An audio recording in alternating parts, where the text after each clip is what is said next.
Hey YouTube, we're here. We're here and we're gonna see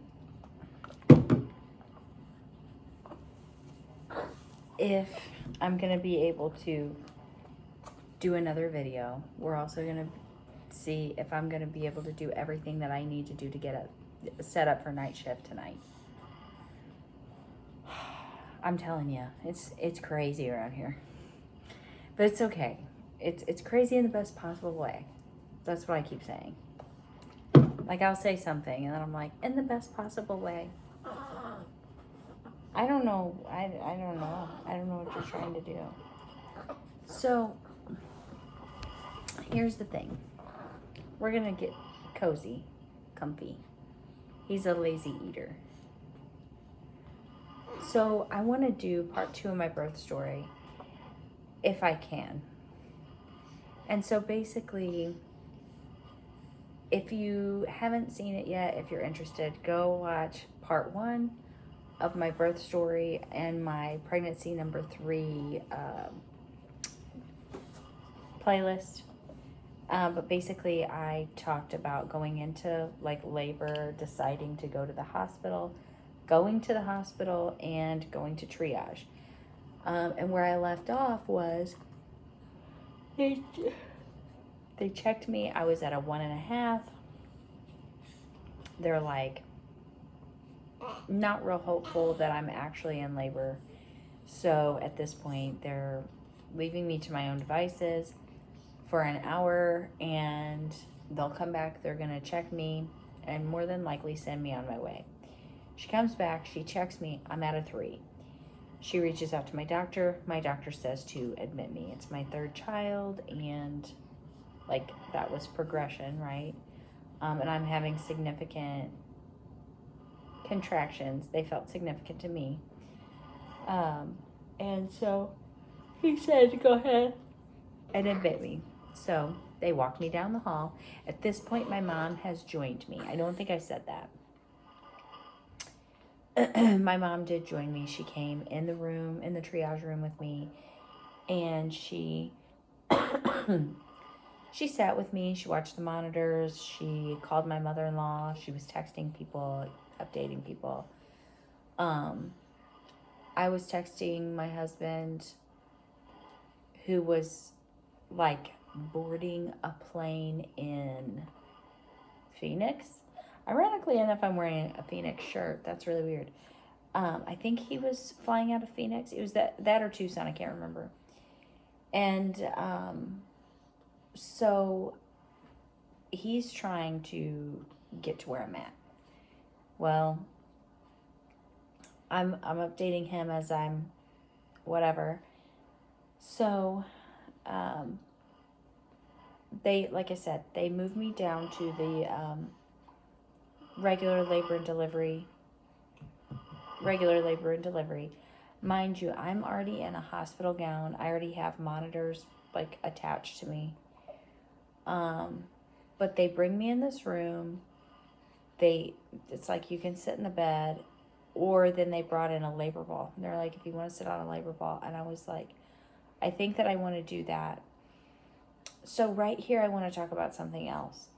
I could tell that I was fighting a rib coming out of place. I had been fighting it for at least 24 hours. Can't remember if it was any longer than that at this point. But I had been kind of fighting with that and struggling with it. And it was making it harder. So sorry. It was making it harder with these contractions because I would tense up, and I was trying so hard to remain relaxed. I was trying to breathe through the contractions, but things would tense up, and then I would feel kind of like a catch in that area, and I'm like, oh my gosh. Okay. So whenever I moved into this room, it was before I was moved into this room. Whenever they were going to have me walk down the hall, they gave me a gown to put over the back of me. So essentially I'm wearing 2 gowns, okay? So we get in that room, and I'm getting on the peanut ball, and they need to take the back gown off of me because they're going to finish getting me hooked up to everything. So, and what was weird about it to me was at this point I had not decided to do an epidural. They were going to get me hooked up to everything, and then they were going to do like wireless monitoring, wireless, just wireless everything, which we never ended up doing that. But they're getting me hooked up, and whenever they're getting this gown off of me, I was trying to kind of hurry, kind of take it slow, be mindful of my body, work through contractions, and they're just trying to like rush and do it, which I understand. But when it happened, the working together of getting that gown off of me, my rib comes out. I could feel it. I could feel it. And I was like, oh my gosh. And it almost took my breath away. And it definitely made the contractions more complex. It just, because I was hurting. So I was balancing on this peanut ball. And I have to remain perfectly straight up. Like, I can't move, really. So I'm sitting there. And so what's really bananas to me is, okay, I'm working through these contractions, not feeling well, have this rib thing going on, sitting bedside on a labor ball, and they come over with all this paperwork and they scatter it out on the bed, and they're wanting to go over everything. It's all the paperwork to admit you, and I understand it, and I understand that they have a job to do. It's just a really unfortunate circumstance and a way to handle it, because I have to admit myself. But really, it would be great if someone else could handle it, because I am sitting there and I am just like getting these really intense pains that I don't want to sign anything. I don't even really want to talk. And people could argue that it was too early on and I hadn't progressed enough for it to hurt that bad. And here's what I'll say. I felt very gaslit, even though I had wonderful staff, and I am not trying to say anything bad about them. I felt very much like they were gaslighting me. I felt very much, even though there was one that was just really phenomenal, but a lot of them, it did make me feel like, I guess I felt like they didn't take a lot of things that I said or whatever seriously. And I think it's just because they felt that me expressing that I was in that that pain, they just didn't feel that I should have been in that level of pain for as early on as it was. They were really sweet, and several of them would say like, wow, you just have amazing control. Like, you're doing so great. You just have amazing control. I was trying to maintain control, but I needed to focus. I needed to concentrate. And I'll be perfectly honest and perfectly frank and say it's not their fault, but having to sit there and read and or listen to paperwork, what you're agreeing to, what you're signing, communicate decisions that I have already made, because I had my birth plan, but just things there that they're like, okay, this is this. Did you want to do this? Did you not want to do this? Da da da da da. And again, my husband wasn't there. My mom was there, and she knew my request, but I don't know if it would have gone differently with my husband there or not. Like, I'm really not sure. But what I do know is that that wasn't the most ideal thing and the most ideal time to be reviewing all of these things. Yeah, and then you're checking boxes and you're signing paperwork and like you're doing all that, and you're trying to make sure that you're agreeing to the right things, and all that kind of thing. So you have that. We made it through that. And then she said, okay, now we've got all this done. And she had a stack of other paperwork. She said, this is homework.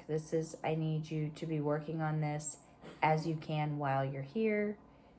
There was 3 items, 3 different like paperwork items to do. One of them was a questionnaire with 75 questions. Put a pin in that. So she sets that to the side. So we make it through the paperwork hubbub. Now it's time to do like IVs and, blood work and all of this. At this point, it's probably, let's just say it's probably 10 a.m. Might be 9:30 when we start this process. Maybe, let's just say 9:30. So I woke up at 5 o'clock. We were leaving the house by 6 something. I know I was in triage at 7:30 putting a gown on, which means I was checked at 8:30 and admitted, taken to the other room. I mean, I've been there for a good 2 hours, if not a little longer at this point. And just the way that I was being handled by staff, and the fact that I was there, my husband was not there, my mom was there. And I'm not trying to say that my mom is not a sufficient support system. When I am on here and I'm talking about my mom being there but my husband not being there, I'm not trying to say that my mom's not a sufficient support system. But I am saying she is my mom. And seeing me in pain, pretty low on her wish to do scale. Like, it's pretty, she's not enjoying herself, She was present for my natural labor with my daughter, and I fully traumatized that woman with that. I know I did. It's just, I traumatized her. So I was really trying to be like strong. I was really trying to handle everything. I was really trying to handle my pain internally and not be too external about it, because I don't, that's just how it was. So when you put all this together in this perfect storm, and truly I was in a lot of pain, and I was thinking to myself, if I'm in this much pain at a 3, what's 10 gonna be for me with this? And also, why does it hurt so bad? Like, because I don't know why it hurts so bad. With my daughter, in my natural labor process with my daughter, and I say natural labor, unmedicated, or I had been induced. And induction is hard and it sucks, and I definitely endured some really intense pain, and maybe somebody else could have handled that better. Like, I don't know, maybe my pain tolerance is not as high as in my head it should be, or it is. But when I was at a 3 with my daughter, that pain was not like it was this time. This time it was pretty rough. So I don't know what was causing it, but I went ahead and I pulled the trigger and I said, okay, because I was like, oh, I don't know, this or that. I knew right away I wanted to talk pain management. And the nurse that I had at this point, this nurse was lovely. No, this is what came first. That nurse came in the middle of this. That's how I know that. So after the paperwork, it was time to do blood work. So I started talking epidural. And I'm like, maybe not. We'll see. Like, maybe some other things, whatever. And they said, well, if you're considering an epidural, there's one thing we know. We have to have the blood work done, and you have to have at least a half a bag of IV fluids in you before you get the epidural. I said, okay, whatever. So I'm still sitting on the labor ball on the side of the bed, and they come in, and I tell the nurse that's there, and she's got this little aid. I said, something that has been happening to me in this pregnancy, I've never had it before, but I've been having rolling veins. It's not anything I've wanted, but I have it. My grandma has it. I don't know. I'm not sure what's going on, but my veins are rolling. And then I became a human pincushion. They tried their best. There was a lot of stabbing. There was a lot of fishing around to try to find the vein. They tried. They really tried. I know they stuck me at least 4 times to get blood work. And basically the one nurse and then the aide person, they were pretty unsuccessful. They were able to get a little bit of blood, and they sent it off right away, and right away the lab lady came in and said that it wasn't enough blood because they didn't properly find a vein to get it in the first place. And they were like, there's enough blood in there. And by the time that happened, that the nurses that was dealing with me was actually pretty frustrated. They worked on getting veins, I don't know, a good 20 minutes or a half hour. I know that. I was sitting on this ball, perfectly still, working through contractions, rib out, and getting stuck like crazy. And these nurses are on the floor because I'm on this ball. And so I'm not trying to undercut the staff. The staff is wonderful. And they were trying to be as sweet as they could because I think they were kind of panicking because they were feeling so bad that they were sticking me so many times. It was not a fun experience. It's painful, but I also understand what they're working with. What are they supposed to do there? I don't know. All I kept doing was praying. I prayed through every contraction, and I was just praying, please get a vein.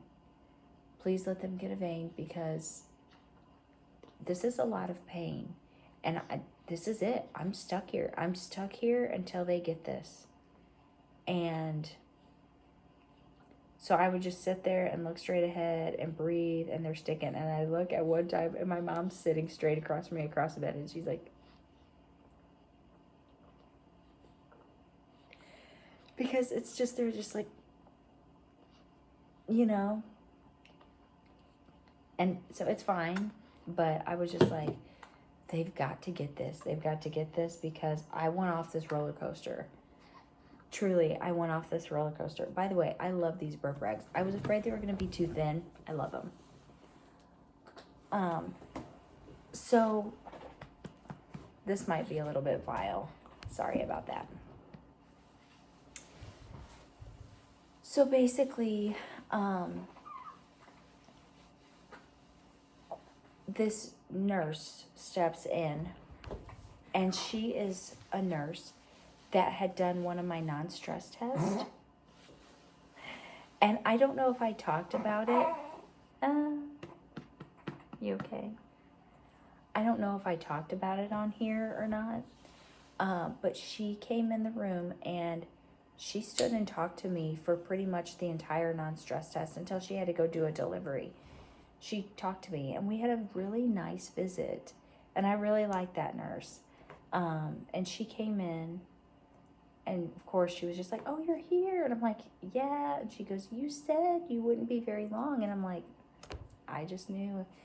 So she comes in, and she's like, okay, what's going on? And the nurse was like, we're just not, blah, blah, blah. And I said, I have these rolling veins, and I'm telling you, man, it's no joke. She got it. She barely got it, but she got it. And she tied a band down here and a band up here, whatever. She was able to put an IV in up here, or butterfly in up here, and get all my blood work done. It was a rough process. Even once she did it, the blood didn't want to flow. I don't know what the deal was. It was just so dehydrated. I don't know. But finally got all the blood work needed.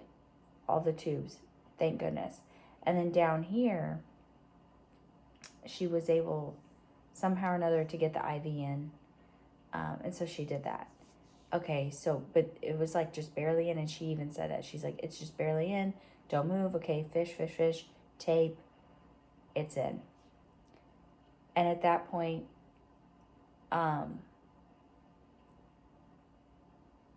I was really losing,